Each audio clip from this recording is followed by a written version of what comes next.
आज हम रूबरू हो रहे हैं प्रदेश कांग्रेस कमेटी की पूर्व प्रवक्ता हनुमानगढ़ गंगानगर जिले की एकमात्र महिला विधायक डॉक्टर परम नवदीप से।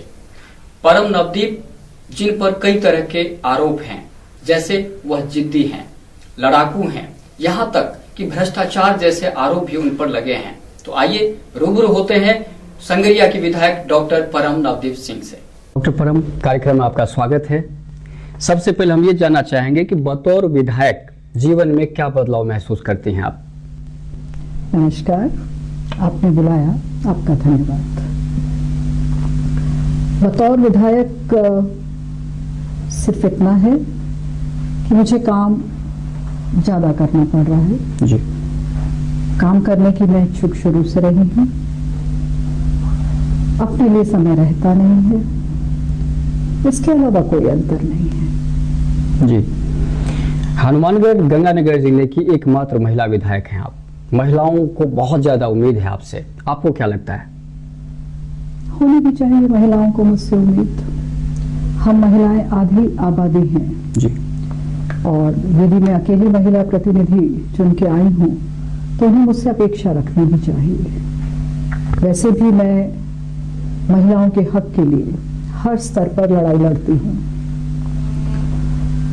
तो उनकी उम्मीदें बराबर बनी रहें, उनकी उम्मीदों पे खड़ी रहने का प्रयास भी करती हूँ जी। खास तौर पर जब आप ग्रामीण क्षेत्र में जाती हैं, महिलाएं किस तरह की डिमांड करती हैं आपसे?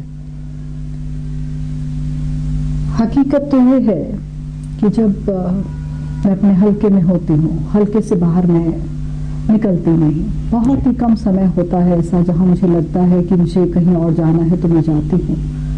प्रयास मेरा ये होता है कि समय को अच्छी तरह इस्तेमाल करूँ जी।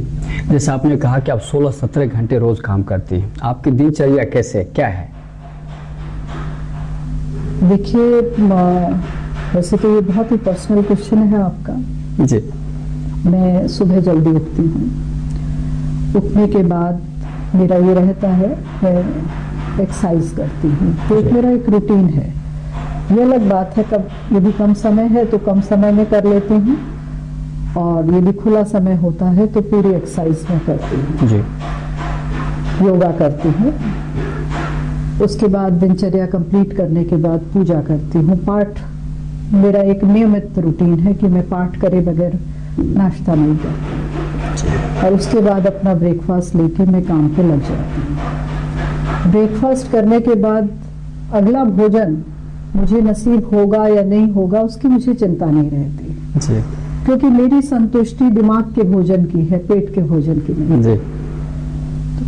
यदि देर रात तक 11-12 बजे जब भी मुझे समय मिलता है तब भोजन ले लेती हूँ, उसके बाद और फिर 4-5 घंटे आराम है। एक अक्सर देखा जाता है कि जब वो महिला आरक्षण की बात करें, महिला आरक्षण बहुत कई बार चर्चा हुई है, लेकिन वो पारित क्यों नहीं हो पा रहा आप बखूबी जानती हैं। लेकिन जितना अधिकार मिला है महिलाओं को, खास तौर पर चाहे हम पंचायती राज की बात करें या अदर्स जो भी है, जब महिला जनप्रतिनिधि चुनकर आती हैं तो उनके ऊपर उनके जो छाया है वो पतिदेव का ही होता है, कमान भी उनके हाथ में होता है। आप कितना इत्तेफाक रखती हैं इससे? देखिए, जो परिस्थितियां आज की तारीख में राजस्थान में हैं जी, वो आपकी बात सही है। कारण ये कि जो महिला जनप्रतिनिधि आ रही हैं ज्यादातर अनएजुकेटेड हैं जी। जब वो अनएजुकेटेड हैं, बाहर नहीं जाती, तो उन पे एक मानसिक दबाव उनके पति का रहता है। यह स्थितियां मैं देख रही हूँ, पर स्थितियों में बदलाव आ रहा है जी। और धीरे धीरे जो महिलाएं चाहे अनपढ़ हैं और जनप्रतिनिधि बन गई हैं, वो मुखर हो रही हैं, अपनी बात कहने का प्रयास कर रही हैं जी। पर जहां तक की बात आती है कि पुरुष का दबाव रहता है, ये महिला पे निर्भर करता है कि आप कितना दबाव महसूस कर रहे हैं जी। और जैसे आपकी बात करें, आप पर एक आरोप लगता है अक्सर कि आपके ऊपर बिल्कुल उल्टा है। आपके पतिदेव, जैसा हमने पहले कहा, कि राज्य के अतिरिक्त पुलिस महानिदेशक और नंबर 2 के हैं वो। अगर देखा जाए प्रशासनिक रूप से तो नंबर 2 हैं वो पुलिस महकमे के लिए। लेकिन आप पर ये आरोप है कि उल्टा है बिल्कुल ही। आमतौर पर महिला जनप्रतिनिधि अपने पतिदेव पर आश्रित रहती हैं, लेकिन आप उनके कामकाज को भी प्रभावित करने की कोशिश करती हैं। कितना सच है ये? वैसे आरोप बहुत इंटरेस्टिंग है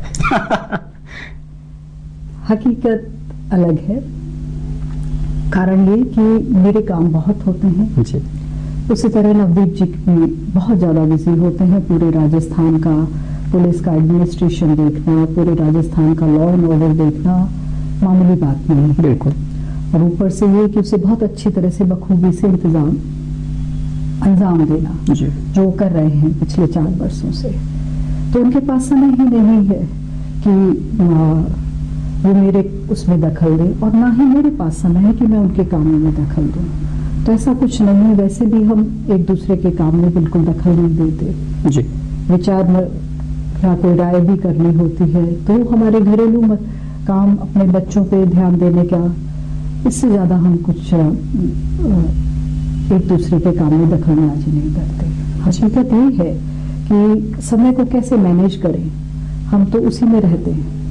इतनी बड़ी जनता संग्रिया की, इतने लोग, जो कोई मुझे भाई बहन की तरह प्यार करता है, कोई माँ बाप मुझे बच्चे बिटिया की तरह प्यार करते हैं, तो मुझे तो उस समय को उनको देना, उनके काम करने में ही मेरा वक्त निकल जाता है। जी और जैसा दिखता है हकीकत में कि यदि हम पढ़े हैं, हाईली एजुकेटेड है, तो उसका मतलब ये नहीं है कि हम लोग, जो समाज का एक तबका इस तरह का होता है कि वो अलग ही तरह की जीवन यापन करता है। मैं बहुत ही घरेलू महिला हूँ। मेरे पति बहुत ही घरेलू पति हैं, बच्चों की तरफ पूरा ध्यान देते हैं। मैं अपने परिवार को पूरा समय देने की कोशिश करती हूँ, पर वो जो समय है मेरा, वो क्वालिटी टाइम है, नॉट द क्वांटिटी। मैं ज्यादा समय नहीं दे पाती, पर द क्वालिटी टाइम, अच्छा वक्त देने का प्रयास करते हैं। यही प्रयास वो करते हैं। जी, फिर भी हम जानना चाहेंगे कि एमएलए, चूंकि 200 एमएलए हैं, और खास तौर पर जब देखा जाता है, चाहे ग्रामीण क्षेत्र हो या शहरी क्षेत्र हो, चाहे आपके वर्कर ही क्यों ना हो, उनको एमएलए से खास तौर पर पुलिस महकमे से ज्यादा काम होते हैं। तो हम आपसे जानना चाहिए, सच सच बताइए कि उसका कितना, चूंकि पतिदेव पुलिस के सर्वा हैं, तो कितना लाभ तो मिलता ही होगा कुछ ना कुछ। इस बात को हम दूसरी तरह से कह सकते हैं। जी एज ए एमएलए, यदि आप मेरे हल्के में जाएंगे तो आप देखेंगे कि मैं एज ए एमएलए थाने की और तहसील की राजनीति बिल्कुल नहीं करती। जी मेरे पास जब 2 भाई झगड़ा करके आ जाते हैं और ये कहते हैं कि उसने मेरे साथ ये कर दिया, आप मेरी इमदाद करो थाने में, मैं बिल्कुल नहीं करती। मेरा स्पष्ट साफ शब्दों में उनसे कहना होता है, और मैं मंच से भी कहती हूँ, और मेरे चुनाव से पहले भी कहा, चुनाव लड़ते वक्त भी मैंने ये कहा कि यदि 2 भाई यदि जिरह हो जाती है, लड़ाई हो जाती है, तो मेरे पास जरूर आओ, पर मन बना के आओ समझौते के लिए। जी मैं थाने की राजनीति नहीं करूंगी, मैं तहसील की राजनीति नहीं करूंगी। आज मुझे खुशी है इस बात की, बहुत संतुष्टि है कि मेरे हल्के के अंदर, संग्रिया क्षेत्र के अंदर इस तरह की गतिविधियां मिल बटा नहीं है। जी बड़ी खुशी होती है। एक बार मैं चुनाव के मेरा ख्याल है जीतने के 8-10 महीने बाद ही मैं तहसील के सामने से गुजर रही थी, तो एक बुजुर्ग ने गाड़ी रोकी और उन्होंने मुझे कहा कि बेटा, वोट तो तुम्हें नहीं दिया हमने, पर हमें बड़ी खुशी है कि यहाँ कोई एमएलए का दलाल नहीं दिखता। जी मुझे खुशी हुई है सुन के, क्योंकि आज जो कार्यकर्ता मेरे साथ जुड़ा है वो बहुत निष्पक्ष है। वो ये जानता है कि दीदी ये चीज पसंद नहीं करती, वो ऐसा काम नहीं करता। जी कोई काम करना होता है, उन्हें किसी की इमदाद करनी होती है, उन्हें गांव में बैठ के वो समझाते हैं, कोशिश करते हैं समझौता हो जाए। नहीं होता तो न्याय की बात आती है, अन्याय की बात। परम के लिए सिर्फ ये होगा कि कोई यदि चुनाव लड़ते हैं तो विरोध की दृष्टि से कुछ कहते हैं या उनके साथ लोग जुड़ते हैं, वो हो सकता है। पर परम के साथ आज संग्रिया की जनता है, कोई मुश्किलें नहीं, राहें बहुत आसान है। मंजिल जो मेरी मंजिल है वो संग्रिया की जनता की मंजिल है।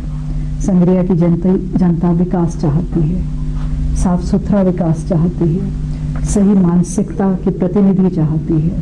पूरे क्षेत्र में कह सकती हूँ जी मेरी मानसिकता का, मेरी सोच का, मेरे सही विचारों का पता जनता को है, और मैं तो जैसी हूँ उनके सामने हूँ। जी मैं तो कोई बनावट भी नहीं करती, जैसी हूँ बात कह देती हूँ, जैसे आप भी कहते हो, आपके ऊपर आरोप है, आप खरी खरी कह देती हो, खरी हूँ। सच्चा सोना खरा होता है। संग्रिया की जनता इस बात को जानती है, परम खरी है। लेकिन चूंकि आप प्रदेश कांग्रेस कमेटी की प्रवक्ता रह चुके हैं, इसलिए हम जानना चाहेंगे प्रदेश लेवल पे